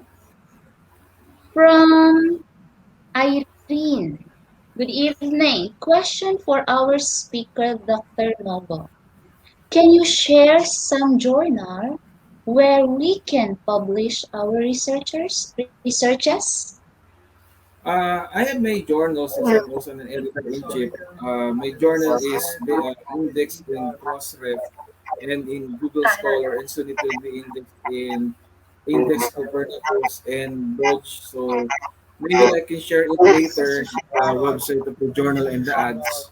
If there is still a time, then I'll just share it later. You can just submit your paper. Okay, Dr. Movo will help you. Okay, from Arnell. Sir, how to publish our action research?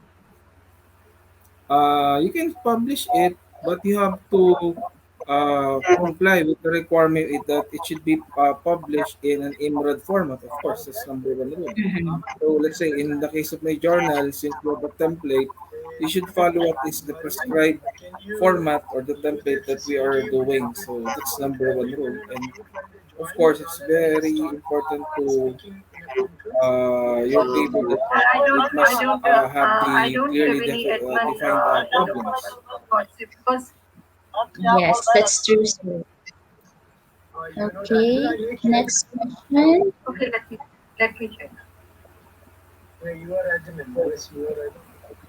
from Job Health. Sir, how can you integrate and maximize ICT in research in the new normal? Who wants to answer it? I'll be the first one to answer. Okay, sure, sure. Um, actually, as what Dr. Mhm. Mobo a while ago presented during his presentation. So he actually shared different online platforms that can be used in research. For example, if you want to check if your work is plagiarized, you can actually use different applications. If you want to see the research gaps, actually you can use different online applications integrated in research. For example, if you want to cite references, you can also use some applications provided online. So that's actually what research is encouraging to us right now, that we should also integrate ICT in doing our Mm, researches. And we should, yes. as much as possible, let's try to maximize the use of technology even in researches. And if it's possible, let's try to deviate from the traditional concept of research. We're in more writing, and writing. Yes, that's true. Thank you so much, Dr. Ryochel. Do you want to add, Dr. Mobile? Yeah. So in addition, maybe you can also use other searchable platform, which is the ResearchGate and also uh, Google Scholar, because most of the researchers right now, in a more convenient way, you can do referencing, especially when you do it online. For example, in Mendeley or in other Grammarly, you can use it as a part of a platform. Then, uh, when you upload your paper, then it will help you to manage it very well, and it can be cited using those Yes, platform in Researchgate and in Google Scholar. Then, from there, you'll be able to determine the high index of yes, that's true. Thank you so much, sir. So from Marcelano, sir, how will you encourage teachers to conduct or do research? Of course, number one, it is on the part of a teacher. For example, in the university right now, it is really required for us teachers and or professors to have a research, because right now we live in the community of enabling teachers or instructors to do more collaborative research that can help us pertaining, let's say, by using technology programs that can use for scientific, that can solve problems. For example, here in the situation right now in COVID-19 pandemic, there are a lot of researches that can be used to solve this pandemic situation. Okay, thank you, sir. From Billy, hi, sir. I just want to ask, how can we help indigenous people students in the use of technology wherein they feel nervous in utilizing gadgets? That's a good Okay. question. I think that's for you, Dr. Rayajel. Yes, I think that's for me. For me personally, Mm, we can help them through continuous assistance, no, from us. But the question mm, is, again, if going back on my discussion, is for example, no, in third world countries wherein some of the countries were deprived in using technology because of the socioeconomic status. Maybe we need to consider that also. Is the government ready yeah, to provide gadgets to our students as much as possible, 1:1? But how, again, how will it be possible for those especially in third world countries wherein they cannot provide gadgets to students? I think if our indigenous students will have a personal gadgets and not only borrowing from others, I think they will every day they will be familiar in using technology. But then again, going back, it's a big challenge. No? We need to consider the socioeconomic status of the country. Maybe in first world countries, it's very possible that students will have 1:1 gadgets. But for example, uh, just an example, no, here in the Philippines, that's actually a struggle in us educators, wherein mm, not all of the students can have access to internet. Most of access. our students are in modular classes. Why? Because they do not have Mm, gadgets to use, maybe yeah, because of the socioeconomic status. So that's my personal opinion and answer. yes, I agree with you, sir. Thank you. From Roche. Good evening, sir. What is the difference between action research and research? I think that was answered a while ago. So it's between the qualitative and Yeah, quantitative I think performance method. So on the actual research part, I think it's more on the output place, just like what I mentioned already. In addition, I think on the DepEd side, it's more of action research, it's qualitative type because in other universities right now, we do mixed method and it depends on the problem. Okay, thank you so much. Okay, from Lomi. Okay, proceed from Maris. Sir Santiago, when we say ICT, is it applicable only with high technology? For example, when teaching and using printed pictures, is it ICT or not? Should it be on PowerPoint or in computer to be acknowledged as ICT? Thank you. I think Dr. Raito. I think if we are referring to ICT, I think it is more on the technology use. If we will use the traditional teaching and using printed pictures, for me, I think it's not more on ICT integration because nowadays in the 21st century education, we teachers are highly encouraged to integrate technology and ICT in the teaching learning process because it is the demand of the 21st century education.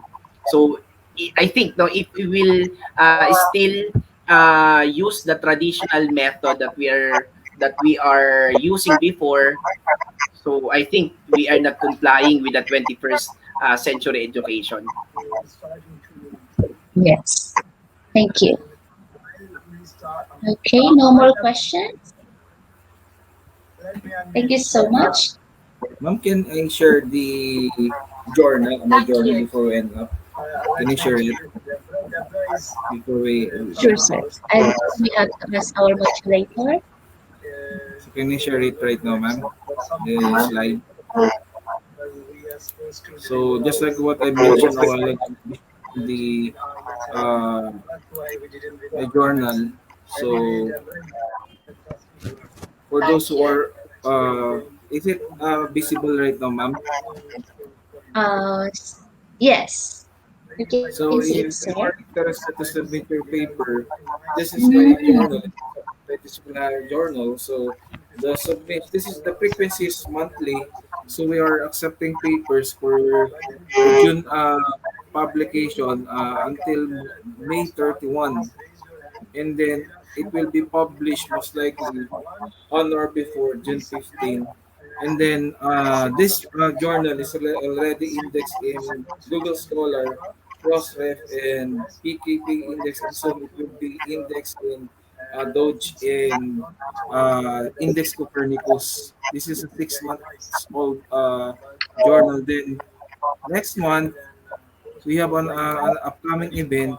It's a conference on research. So we have with me with my team from the we have the different keynote speakers like Dr. Carbalites with us, and this conference is this is a multidisciplinary again. It focuses more on the impact of COVID-19. So the submission of abstract will we will be accepting starting June 15.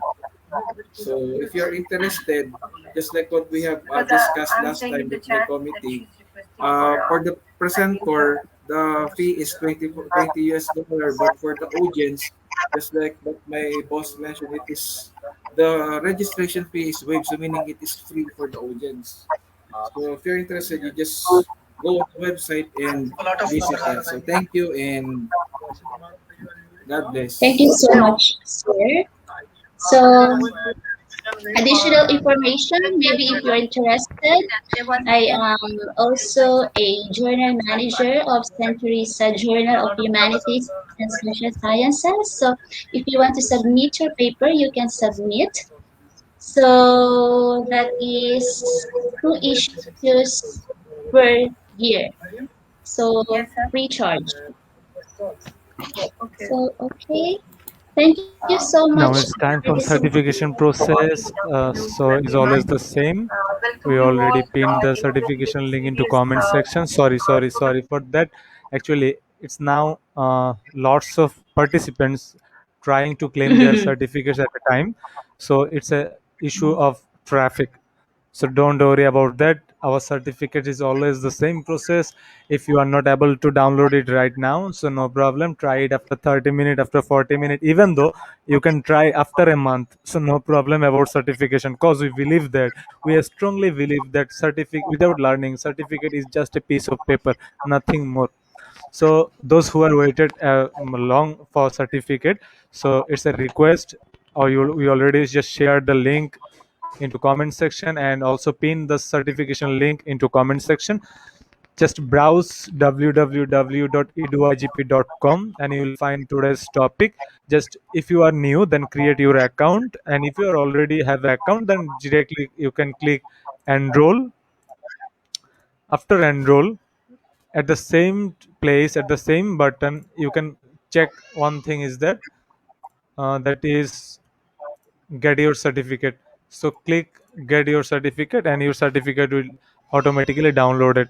And sorry for interruption, actually I saw that lots of participants are trying to claim their certificate for at a time, so that's why some traffic in our website.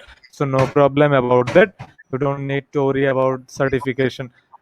Just you have to remember one thing is that www.eduigp.com. We have 99 webinar, we have completed 99 webinar.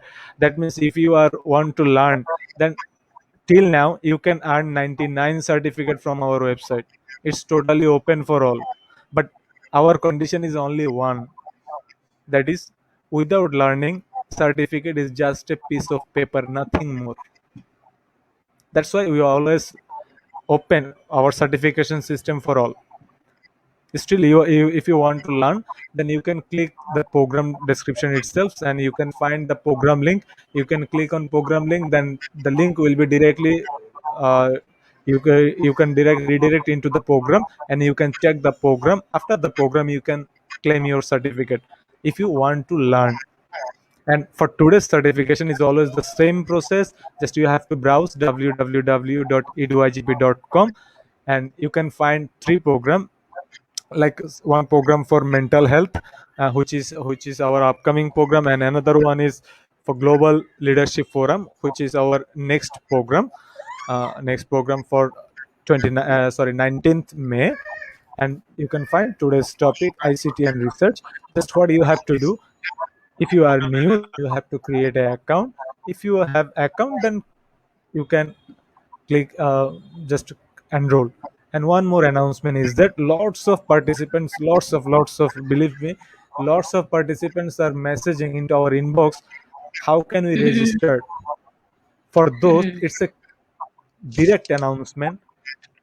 IGP strongly believes in learning, strongly believes in education, quality education. So that's why IGP, anywhere IGP will not put any kinds of restriction for learning, for joining. Anyone can join in our webinar. So no bound, no limitation, no restriction for joining in our webinar. And we conduct only through our Facebook page live. We don't use Zoom, we don't use anything. Our all webinar, if you want, you can also check our page from top to bottom, then you can find every webinar live post in our page. So we don't put any kinds of restriction for learning, any kinds of restriction. Like lots of I saw that lots of webinar arrangement organization, lots of organization arrange webinar with money, but we don't need any money for learning. First of that. Second of all, lots of participants are asking that they how they can join. You can join every time through our Facebook page live. We conduct only through our Facebook page live.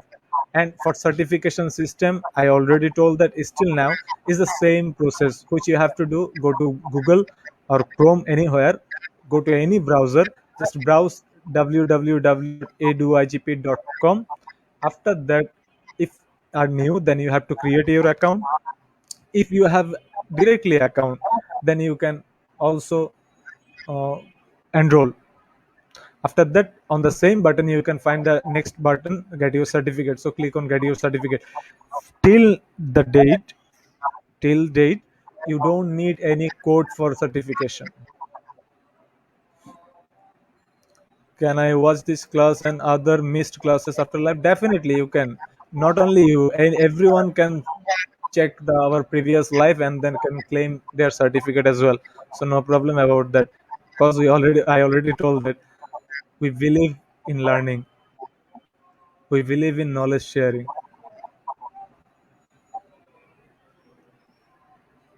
Any kinds of question for me on behalf of IGP? Dear participants, still 413 participants are in live. Do you have any kinds of question regarding anything about IGP? You can put in the comment box. I'm here to reply. I'm here to answer you.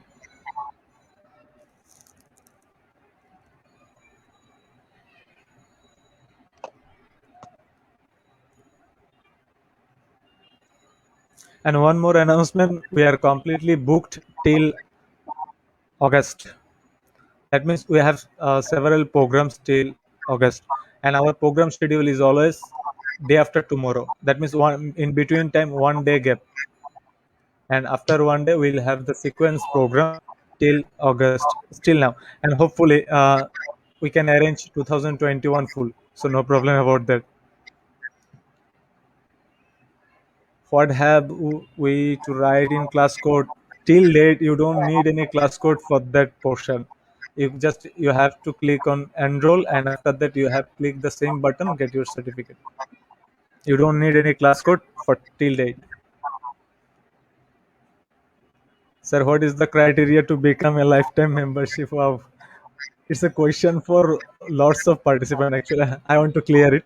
First of all, this lifetime membership certificate is for our speakers, our honorable speakers, and those participants who are really enjoyed with us and joined our maximum webinar.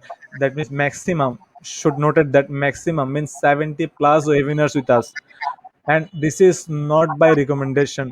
This is only through our Facebook live conversation, and we focus on who all will be the session and who were in the session. On that basis, we will allow the name into uh, announcement, and after that we will issue the circuit certificate immediately. So no recommendation about lifetime membership certificate. It totally depends on me.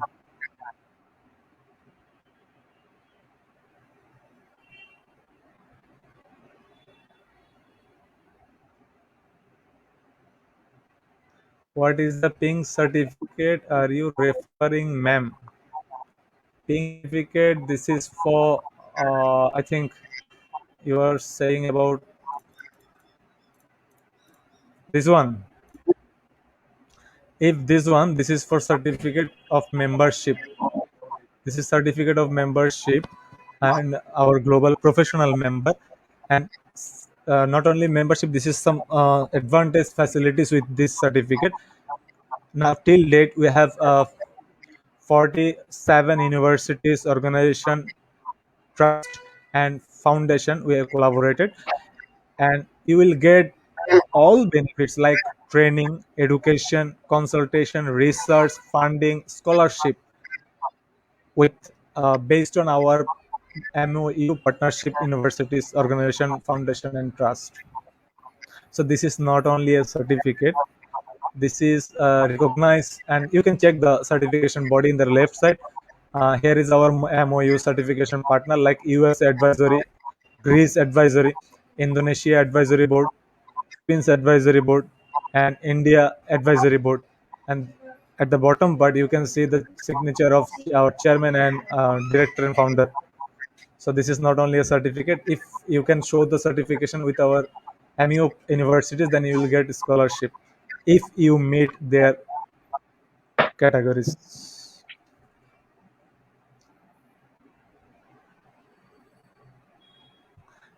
Nano, that means Janet. Someday I will definitely introduce myself. I'm not still there. I don't have any much um, credential that I have to introduce myself. I can say only one thing. This is Kaushik. That's enough, I think, for this moment. Anything, any kinds of question?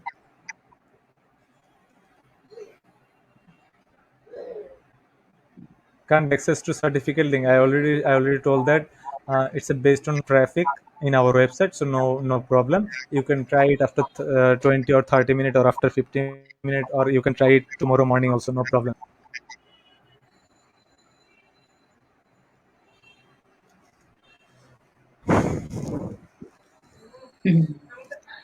Yeah, Manolita Ramos Oligo.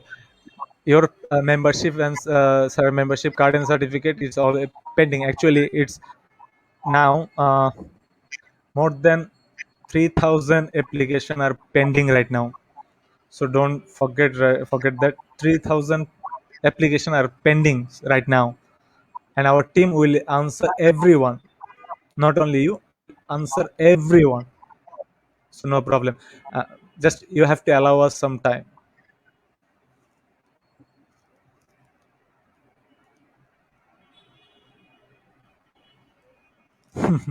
Mr. Showman, thanks a lot. Please help in acquiring that pink certificate of membership. Actually, you have to, for this certificate, you have to fulfill some steps, and you have to apply first. You have to apply first. Then, first of all, you have to apply for membership, and after when you receive your membership card, on that time you have to follow some step. After that, you will team will allow to you issue the certificate of like that. So no problem. And this is for all. I we already told that we don't have any kinds of restriction, any kinds of restriction.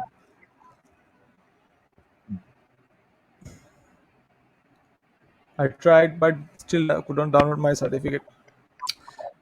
Mr. Arif from BD, uh, it's auto downloadable. You don't need to download anything. When you click on get your certificate, it's automatically downloaded into your file manager or your browser download tab. So you can check your browser download tab or your file manager. You don't need to download anything. Can you show yourself, sir? Definitely one day. Any one day I will show myself, but not now. Any more question? If you guys have no question, that means you love IGP a lot. If I'm not wrong.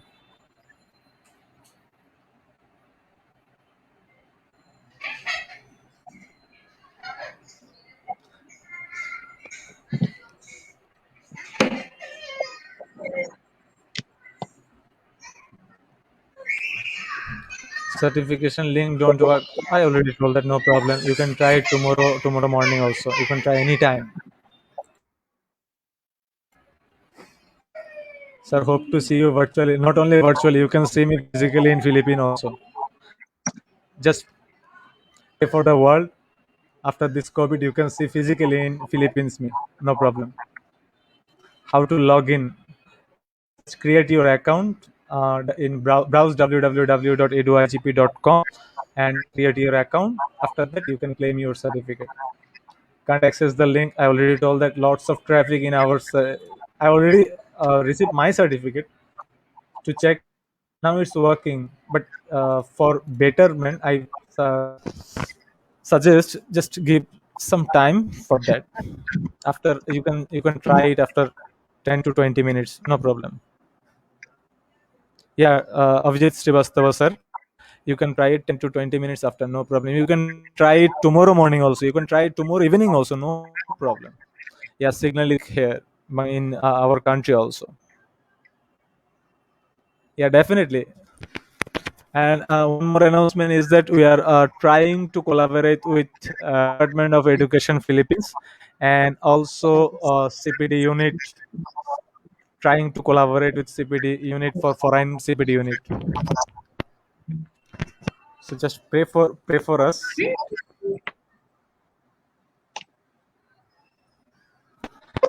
What will I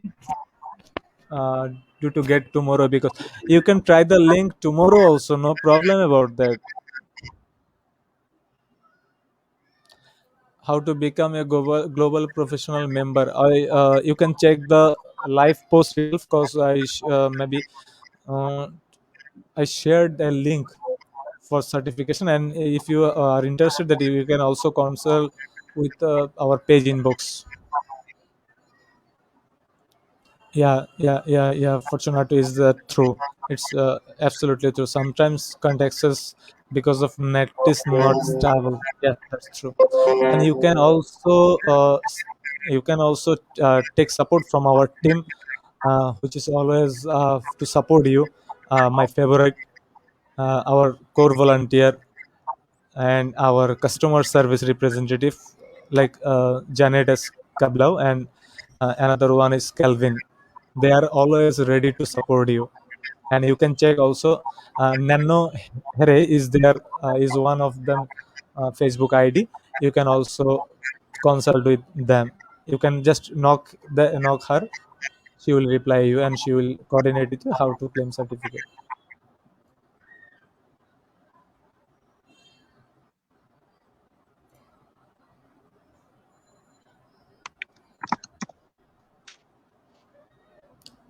And within short time, we will announce a mm, what do you talk that great announcement for you within short time. Excited to meet.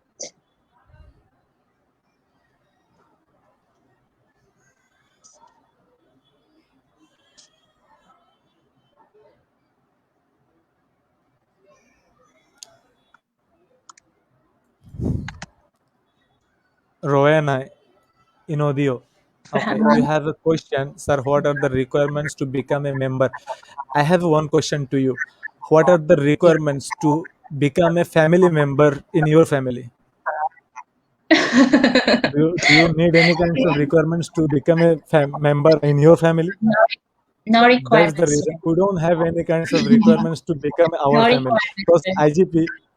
because IGP is not my platform. IGP is total your platform also. So IGP Oh, is your really? family. So Yes, my you don't meet any kinds of requirements for global professional member. really. Wow. So before that, sir, thank you so much for having me tonight. I learned a lot from our speakers, Dr. Royogel and Dr. Mobo. Thank you so much. And sir, thank you for your kind assistance. I cannot say anything. Thank you. I'm so happy tonight. Mm. Thank you, Rohamina, for your total assistance, and thank you again. Hopefully, see you in again. And actually, today I am totally free. I thought that today I am free. That's why I am asking lots. I am answering lots of question answers. Uh, Yes. Thank you so much, audience. Actually, uh, without your support, we can't do anything. That's true. Mhm. If we Because if our you stop speakers it, are very active. Mm. yeah, that's true. And Yes. I already told that we are booked till August. That means we have lots of sequence program. So it's Yes. I think this is a great achievement for us also. Dear participants, hope to see you again in any kinds of conversation, and hope to see you in physically Philippines. Not only Philippines. We have lots of plan for future, and someday you will definitely see me in virtually and physically. Just pray for us. Thank you. And Thank you so much. in our platform, I saw that if I show the all of the global professional members flyer to you, then you can realize that till date we served 6,000 global professional member. Till date, they lots of them are high profile. Really? Mm. Lots of Yes, them. I observed that. Mm-mm. High So, profile. definitely we'll share it to you one day. No problem. And see you again. And again, you don't need to worry about certificate. You don't need to worry about certificate. This is our upcoming webinar, Global Leadership Forum. Speakers from South Africa, United Kingdom, Nigeria, and India. And see you definitely in this session again with their leadership skill. The four are from separate field, and I think you will get more benefited by this webinar. Thank you so much. See you again.